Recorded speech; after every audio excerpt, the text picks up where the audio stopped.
அங்க சுத்தி இங்க சுத்தி அடிமடியில் கை வைத்த ட்ரம்ப். பிற நாட்டு படங்களுக்கு 100% வரி விதித்து ட்ரம்ப் உத்தரவு. அமெரிக்க திரைப்பட தயாரிப்பாளர்களை ஈர்க்க மற்ற நாடுகள் வழங்கும் சலுகைகளால் அமெரிக்க திரைப்படத்துறை மிக வேகமாக அழிந்து வருகிறது என்று கூறி அமெரிக்காவிற்கு வெளியே தயாரிக்கப்படும் படங்களுக்கு 100% வரி விதிக்க அமெரிக்க அதிபர் டொனால்டு ட்ரம்ப் அறிவித்துள்ளார். இது மற்ற நாடுகளின் ஒருங்கிணைந்த முயற்சியாகும். எனவே இது ஒரு தேசிய பாதுகாப்பு அச்சுறுத்தல், மற்ற எல்லாவற்றுக்கும் மேலாக செய்தி அனுப்புதல் மற்றும் பிரச்சாரம் என்று ட்ரம்ப் ட்ரூத் சோஷியலில் ஒரு பதிவில் கூறியிருக்கிறார். வெளிநாடுகளில் தயாரிக்கப்பட்டு அமெரிக்காவிற்கு அனுப்பப்படும் அனைத்து படங்களுக்கும் 100% வரி விதிக்கும் செயல்முறையை உடனடியாக தொடங்க வணிகத்துறை போன்ற தொடர்புடைய அமெரிக்க அரசு நிறுவனங்களுக்கு அங்கீகாரம் அளிப்பதாகவும் நாங்கள் மீண்டும் அமெரிக்காவில் திரைப்படங்களை உருவாக்க விரும்புகிறோம் என்று ட்ரம்ப் அறிவித்தார். நாங்கள் இந்த நடவடிக்கையை செயல்படுத்த உள்ளோம் என்று எக்ஸில் பதிவிட்ட வர்த்தக செயலாளர் ஹாவர்ட் லுட்னிக் தெரிவித்திருக்கிறார். இந்த நடைமுறைப்படுத்தல் குறித்து லுட்னிக்கோ ட்ரம்போ எந்த விவரங்களையும் வழங்கவில்லை.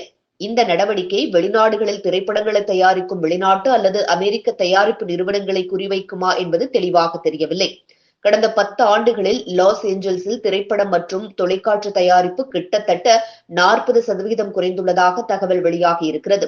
இதற்கிடையே உலகெங்கிலும் உள்ள அரசாங்கங்கள் தயாரிப்புகளை ஈர்க்க அதிக தாராளமான வரிச்சலுகைகள் மற்றும் ரொக்க தள்ளுபடிகளை வழங்கியுள்ளன. மேலும் 2025ஆம் ஆண்டில் உலகளவில் உள்ளடக்கத்தை உருவாக்க செலவிடப்படும் என்று கணிக்கப்பட்டுள்ள 248 பில்லியனில் பெரும் பங்கை கைப்பற்றுகின்றன.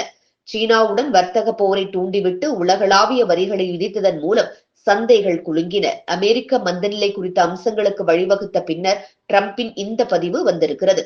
முன்னாள் மூத்த வர்த்தக அதிகாரியும் சர்வதேச ஆய்வுகள் மையத்தின் மூத்த உறுப்பினருமான வில்லியம் கூறுகையில், ட்ரம்பின் வெளிநாட்டு திரைப்படங்களுக்கு எதிரான பழிவாங்கல் பேரழிவை ஏற்படுத்தும் என்று கூறினார். பழிவாங்கும் நடவடிக்கை தொழில்துறையை அழித்துவிடும். நாம் பெறுவதை விட இழப்பதற்கு நிறைய இருக்கிறது என்று அவர் குறிப்பிட்டிருக்கிறார். திரைப்படங்களுக்கு தேசிய பாதுகாப்பு அல்லது தேசிய அவசர கால வழக்கை உருவாக்குவது கடினம் என்றும் அவர் கூறினார்.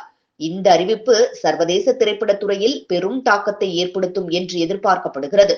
அமெரிக்காவுக்கு வெளியே திரைப்படங்களை தயாரிக்கும் பல நிறுவனங்கள் இந்த வரி விதிப்பால் பாதிக்கப்படலாம். இது சர்வதேச வர்த்தக உறவுகளில் மாற்றங்களை ஏற்படுத்தக்கூடும் என ட்ரம்பின் இந்த முடிவு பாதக குறித்து தெரிவித்திருக்கிறார்.